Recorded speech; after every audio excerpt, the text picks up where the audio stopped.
Hello everyone, welcome to week 3 lesson 1. So in this lesson I'm going to cover the chapter 4 part 1. So for this chapter I have divided it into 4 parts. So in this video I'm going to just cover the introduction to assembly language. I am Ahmed Al Maruf, lecturer of Department of Computer Science and Engineering of Daffodil International University. So in this slide, I'm going to cover the assembly instructions syntax mainly. So name fields, operation field, operands field, and last the comment field. তো এই লেকচারটাতে আরো যেসব বিষয়গুলো থাকবে যেমন program data, variables, named constant আর কিছু basic instruction যেমন মুভ আর এক্সচেঞ্জ ইনস্ট্রাকশনগুলো। সো প্রথমে শুরু করছি অ্যাসেম্বলি ইনস্ট্রাকশন সিনট্যাক্স দিয়ে। সো অ্যাসেম্বলি ল্যাঙ্গুয়েজ প্রোগ্রামগুলোকে অ্যাকচুয়ালি মেশিন ল্যাঙ্গুয়েজে কনভার্ট করার জন্য আমরা অ্যাসেম্বলার ব্যবহার করি। তো সেই অ্যাসেম্বলারগুলোর মধ্যে অ্যাকচুয়ালি যখন আমরা অ্যাসেম্বলি প্রোগ্রামগুলো পাস করি তখন আমাদেরকে কিছু স্পেসিফিকেশন মানে সিনট্যাক্স অ্যাকচুয়ালি মেনটেন করা লাগে। তো অ্যাসেম্বলি ল্যাঙ্গুয়েজের কোডগুলো জেনারেলি কোনো কেস সেন্সিটিভ হয় না, upper case lower case both কেসই আসলে আমরা চাইলে লিখতে পারি। কিন্তু আপার কেসগুলো অ্যাকচুয়ালি আমরা লিখি কারণ হচ্ছে গিয়ে রেস্ট অফ দি টেক্সট মানে কমেন্টস থেকে যাতে ডিফারেন্সিয়েট করা যায় খুব ইজিলি। তো তোমাদের এই যে বইটা আছে চার্লস মারুথের বই, সেই বই অনুযায়ী আসলে হচ্ছে গিয়ে প্রত্যেকটা অ্যাসেম্বলি ল্যাঙ্গুয়েজ MASM ফরম্যাটে লিখা, তো মাইক্রোসফট মাইক্রো অ্যাসেম্বলার ফরম্যাটে লিখা। তো আমরা নেক্সট স্লাইডগুলোতে আসলে হচ্ছে গিয়ে এই ফরম্যাটে কিভাবে আসলে সিনট্যাক্সটা আছে সেই সিনট্যাক্সটা দেখার চেষ্টা করব। So assembly statement, first of all, programs consists of statements one per line. So প্রত্যেকটা লাইনে আসলে আমরা একটা করে ইনস্ট্রাকশন লিখি, এটাই অ্যাকচুয়ালি একটা কনভেনশন। প্রত্যেকটা স্টেটমেন্টের ক্ষেত্রে আসলে হচ্ছে গিয়ে ইনস্ট্রাকশন হয়, সেটা ইনস্ট্রাকশন হবে অথবা অ্যাসেম্বলার ডিরেক্টিভ হবে, যে কোনো একটা। তো অ্যাসেম্বলার ডিরেক্টিভগুলোর মেইনলি কাজ হচ্ছে আসলে অ্যাসেম্বলারকে স্পেসিফিক টাস্কের জন্য instruction there. For example, allocating memory space for a variable or creating a procedure, something like that. So নিচে হচ্ছে গিয়ে তোমরা জেনারিক ফিল্ডসটা দেখতে পাচ্ছ আসলে প্রত্যেকটা ইনস্ট্রাকশনের জন্য।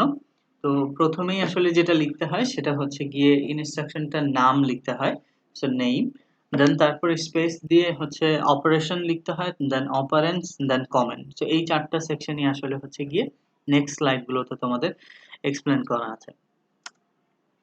সো তার মধ্যে নেম আর কমেন্ট, প্রথমটা এবং লাস্টেরটা, এই দুইটা হচ্ছে আসলে অপশনাল। অপারেশনটা অবভিয়াসলি ম্যান্ডেটরি এবং অপারেন্ট টোটালি ডিপেন্ড করে অপারেশনটা আসলে কেমন। যেমন যদি ইনস্ট্রাকশনটা হয় অ্যাডিশন ইনস্ট্রাকশন তাহলে অ্যাটলিস্ট দুইটা অপারেন্ট লাগে, যদি ইনস্ট্রাকশনটা হয় ইনক্রিমেন্ট ইনস্ট্রাকশন তাহলে একটা অপারেন্ট দিয়েই হয়ে যায়। কোনো কোনো ক্ষেত্রে অপারেন্ডেরও দরকার হয় না, বাট অপারেশনটা কি হবে সেটা অবভিয়াসলি ম্যান্ডেটরিলি থাকাই লাগবে। সো নেক্সট আসি হচ্ছে নেম ফিল্ডস এর ব্যাপারে। নেম ফিল্ডস এর ক্ষেত্রে আসলে হচ্ছে একদম ইনস্ট্রাকশন লেভেল বা প্রসিডিউর বা ভেরিয়েবলের নাম হিসেবে আসলে ব্যবহার করা হয়। আর অ্যাসেম্বলার আসলে হচ্ছে গিয়ে এই নেম ফিল্ডগুলোকে আসলে মেমোরি অ্যাড্রেসে কনভার্ট করে নেয়।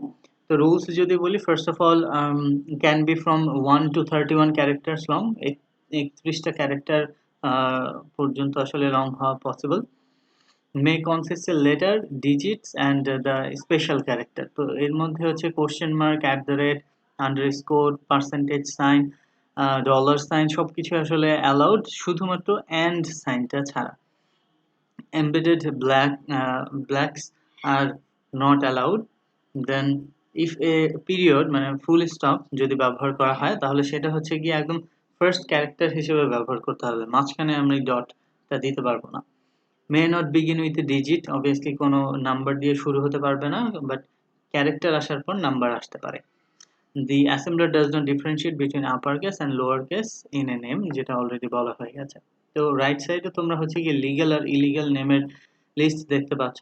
যেমন কাউন্টার 1, এটা obviously legal, question mark legal, underscore গুলো সব legal, some of digits multiple word যদি থাকে মাঝখানে আন্ডারস্কোর আমরা ব্যবহার করতে পারি, ডলার সাইনটাও লিগ্যাল, কোশ্চেন মার্ক শুরুতে থাকুক বা শেষে থাকুক সেটা লিগ্যাল। ডটসটা অবভিয়াসলি হচ্ছে গিয়ে ফার্স্ট লেটার হিসেবে থাকতে হবে, মানে ফার্স্ট ক্যারেক্টার হিসেবে, তাহলে সেটা লিগ্যাল। এই জিনিসগুলো, এই নিচের 4টা ইনস্ট্রাকশন ইলিগাল এর কারণ যেটা বলি যে টু ওয়ার্ডস, এখানে অবভিয়াসলি একটা স্পেস আছে, ব্ল্যাঙ্ক আছে, তাই হচ্ছে গিয়ে এই ব্ল্যাঙ্কটা আসলে illegal. Then two A B C, এই টুটা হচ্ছে গিয়ে একদম ফার্স্ট লেটার হিসেবে আছে, যেটা বলছিলাম যে লেটার কখনো হচ্ছে may not begin with a digit, digit দিয়ে শুরু হয়েছে, এই কারণে আসলে এটা ইলিগাল। ডটটা দেখো মাঝখানে দিয়ে দিয়েছে, ডটটা যদি সামনে থাকে যেমন ডট টেস্ট তাহলে ঠিক আছে, বাট A45.28 এটা কিন্তু actually illegal. You and me যেটা বলেছিলাম যে সবগুলোই ঠিক আছে, বাট অ্যান্ড সাইনটা হচ্ছে কি শুধুমাত্র ইলিগাল ক্যারেক্টার, তো এইটা। তো এই নেম ফিল্ডস এর উপর বেস করে আসলে আমি একটা HTML5 প্যাকেজ ক্রিয়েট করেছি। তো validity check on name fields এই নামে হচ্ছে কি একটা HTML প্যাকেজ কন্টেন্ট ক্রিয়েট করা আছে DIU BLC তে। তোমরা যখন যাবে তখনই উইক 3 এর আন্ডারে এটা দেখতে পারবে। So it's a game based learning, so I hope you will solve the game and learn also. Okay, so name ফিল্ডের পরেই মেইন সবচাইতে ইম্পর্টেন্ট যে ফিল্ডটা, mandatory field, that is operation field. For an instruction the operation field contains a symbolic operation code, যেটাকে আমরা অপ code বলি short ফর্মে। তো অ্যাসেম্বলার যেটা করে এই সিম্বলিক অপ কোডগুলোকে সব মেশিন ল্যাঙ্গুয়েজ অপ কোডে কনভার্ট করে। তো অপ কোড সিম্বলগুলো সবসময় জেনারেলি আসলে অপারেশনগুলোর ফাংশনালিটি বোঝানোর জন্য ব্যবহার করা হয়, যেমন for example move, add, sub, এইরকম নাম দেখে আসলে আমরা বুঝতে পারতেছি আসলে কাজ কি।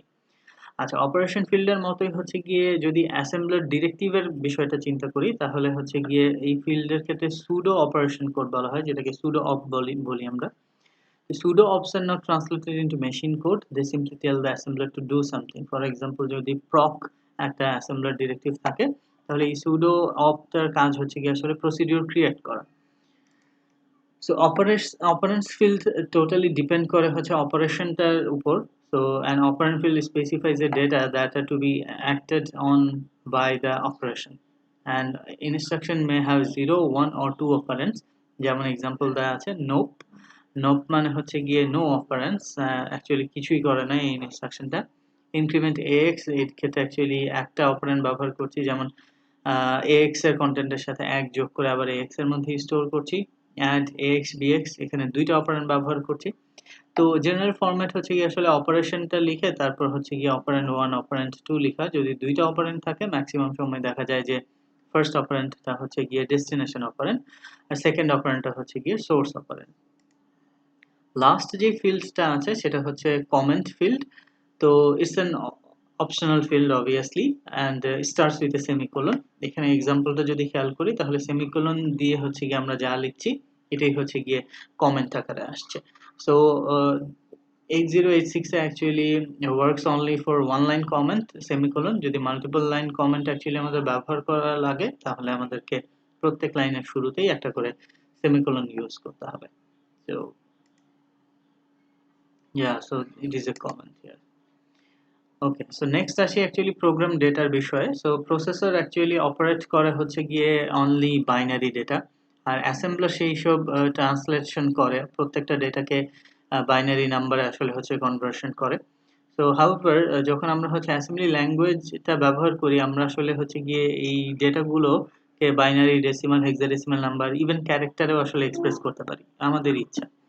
তো আমরা এখানে হচ্ছে কি আসলে নাম্বার আর ক্যারেক্টারের বিষয়গুলো যদি দেখি, so first of all characters and strings must be enclosed in a single or double quotation. যদি সিঙ্গেল একটা মানে ক্যারেক্টারের ক্ষেত্রে হচ্ছে কি ডাবল কোটেশন অথবা সিঙ্গেল কোটেশনের মাধ্যমে আসলে সেটাকে রিপ্রেজেন্ট করা হয়। আর characters are translated into ASCII codes by the assembler. So A is same as 41H in a program. So আমরা চাইলে ক্যারেক্টারটাকেও ডিরেক্টলি লিখতে পারি অথবা হেক্সাডেসিমাল ভ্যালুটাকেও লিখতে পারি। যদি নাম্বারের নোটেশন গুলো বলি, ফার্স্ট হচ্ছে কি আসলে number ends with capital B or small b are in binary. যদি আপার কেস ডি অথবা লোয়ার কেস ডি থাকে দ্যাট মিন্স হেক্সাডেসিমাল।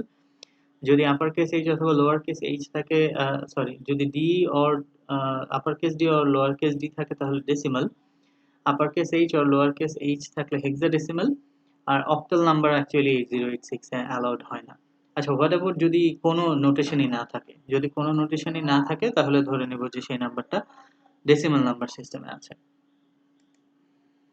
তো নেক্সট আসলে হচ্ছে কি এখানে একটা লিস্ট দেয়া আছে, কিছু নাম্বার দেয়া আছে লেফট সাইডে এবং সেগুলো টাইপ আস্ক করা হচ্ছে এবং শুধু টাইপ না, সেটা ভ্যালিড নাম্বার কিনা 8086 এর জন্য সেটাও আস্ক করা হচ্ছে। সো এখানে দেখো 11011, এটার শেষে যেহেতু কোনো নাম্বারই দেয়া নেই তার মানে এটা একটা হচ্ছে গিয়ে কোনো নোটেশনই দেয়া নেই, তার মানে এটা ডেসিমাল নাম্বার। যদি সেম নাম্বারটা শেষে বি দেয়া থাকে তার মানে সেটা হচ্ছে গিয়ে বাইনারি। 6264223 obviously এটা decimal, then -21843D ডি আছে বলেই যে সেটা হেক্সাডেসিমাল হয়ে যাবে তা না, এই ডি দিয়ে অ্যাকচুয়ালি হচ্ছে ডেসিমাল বোঝানো হচ্ছে। আচ্ছা, এর পরের নাম্বারটা একটা ইলিগাল নাম্বার, কারণ এখানে একটা কমা ব্যবহার করা হয়েছে। So illegal contents a non digit character that is comma. আচ্ছা, পরেরটা তো হেক্সাডেসিমাল কারণ এইচ দিয়ে শেষ হয়েছে। আচ্ছা, যদি এই এইচটা না থাকে তাহলে এই সেম নাম্বারটাই আসলে একটা ইলিগাল হেক্সাডেসিমাল নাম্বার, কারণ ডি দিয়ে যদি আমরা ধরে নেই যে ডেসিমাল, বাট বি তো আসলে ডেসিমালের কোনো সিম্বল নাই। সো অ্যাকচুয়ালি এখানে একটা এইচ অথবা আপার কেস এইচ অথবা lower case H missing, so এটা ইলিগাল হয়ে যাচ্ছে। F F F F H এটা হচ্ছে ইলিগাল একটা হেক্স নাম্বার, কারণ হচ্ছে কি সবসময় আমরা জানি যে হেক্সাডেসিমাল নাম্বারগুলোকে কোনো একটা ডিজিট দিয়ে শুরু করতে হয়। সো এটার আগে জাস্ট একটা যদি জিরো বসাই দিই তাহলে সেটা লিগ্যাল একটা হেক্সাডেসিমাল নাম্বার হয়ে যাবে। So next হচ্ছে variable and named constants. So variable গুলো হচ্ছে define byte, define word, define double word, define quad words অথবা ডিফাইন 10 বাইটস, এইরকম সুডো অপস এর মাধ্যমে আমরা ডিফাইন করতে পারি, অথবা ইকুইটস এর মাধ্যমে আসলে আমরা নেমড কনস্ট্যান্টস অ্যাসাইন করতে পারি। এই বিষয়গুলো তোমাদের আসলে ল্যাবে আরো আরো বেশি এক্সপ্লোর করানো হবে। So few basic instruction এ চলে এসেছে move instruction. So the move instruction is used to transfer data between registers, between a register and a memory location, or to move a number directly into a register or memory location. যদি সিনট্যাক্সটা দেখি, move MOV লিখে একটা space আছে, তারপর destination কমা দিয়ে source লিখতে হচ্ছে। Example এখানে দেয়াই আছে। আমরা চাইলে হচ্ছে গিয়ে ওয়ার্ড কোনো মেমোরি লোকেশনকে ডিরেক্টলি রেজিস্টারের মধ্যে নিয়ে আসতে পারি, রেজিস্টারকে কপি করে রেজিস্টারের মধ্যে নিয়ে আসতে পারি, অথবা লাস্ট যে এক্সাম্পলটা দেখতে পাচ্ছি সেখানে একটা ক্যারেক্টার এ, এই ক্যারেক্টারটাকে ডিরেক্টলি হচ্ছে এক্স এর মধ্যে আমরা নিয়ে আসছি। তো সবগুলো আসলে ভ্যালিড। So next topic টা actually হচ্ছে swapping or exchanging contents of two registers. So lab এর মধ্যেও আসলে তোমাদের এটার জন্য আমি আলাদা একটা ভিডিও প্লাস কোড গুলো দিয়ে দিয়েছি। Let's say ax contains 1 2 3 4 8 and bx contains 5 6 7 8. So we have to just swap or exchange the values of ax bx. So possible যেটা ওয়ে হতে পারে সেটা হচ্ছে গিয়ে একটা ডিফারেন্ট আরেকটা টেম্পোরারি রেজিস্টার ব্যবহার করা, সেটাই এখানে দেখানো হয়েছে। সো প্রথমে ax এর যে কন্টেন্টটা আছে 1 2 3 4 সেটাকে cx এর মধ্যে নিয়ে আসলাম, দেন bx এর কন্টেন্টটাকে ax এ নিয়ে আসলাম, ফাইনালি cx এ যেটা রেখেছিলাম সেটাকে আবার bx এর মধ্যে কপি করে নিচ্ছি। তাহলে ax আর bx এর ভ্যালুগুলো সোয়াপ হয়ে যাচ্ছে, বাট অবভিয়াসলি এখানে cx এর একটা ভ্যালু আমাকে ব্যবহার করাই লাগতেছে, আলাদা একটা register. So let's see how exchange works. তো এটা এক্সচেঞ্জ অপারেশন। এক্সচেঞ্জের ক্ষেত্রে যেটা করতে হয় xchg লিখে দেন স্পেস দিয়ে ডেস্টিনেশন আর সোর্সটা লিখে দিতে হয়। যেমন এখানে একটা এক্সাম্পল আছে এক্সচেঞ্জ ahbl। আমরা যদি বিফোর সিনারিওটা দেখি, এইচ এর মধ্যে আছে 1a, bl এর মধ্যে আছে 05। সো যখন এক্সচেঞ্জ ইনস্ট্রাকশনটা এক্সিকিউট হয়ে যাচ্ছে এই 05টা এইচ এ চলে যাচ্ছে এবং 1a অ্যাকচুয়ালি bl এর মধ্যে চলে আসছে। তো অ্যাকচুয়ালি হচ্ছে কি আমরা লাস্ট যে সোয়াপিং এক্সাম্পলটা দেখলাম মুভ ইনস্ট্রাকশন ইউজ করে, জাস্ট সিম্পলি যদি xchg ax, bx লিখে দেই তাহলে আসলে টোটালটা এক্সচেঞ্জ হয়ে যাচ্ছে। Easy, right? সো ডু এক্সারসাইজের মধ্যে ফার্স্ট যে এক্সারসাইজটা আছে এটার উপর বেস করে আসলে আমি ভ্যালিডিটি চেকের HTML5 প্যাকেজ কন্টেন্ট ক্রিয়েট করেছি, আর এটার ক্ষেত্রে লিগ্যাল নাকি ইলিগ্যাল সেটা তো আমাদের বলতে হবে। আই গেস তোমরা হচ্ছে গিয়ে এটা এক্সারসাইজটা করতে পারবে। So thank you everyone for your patience hearing.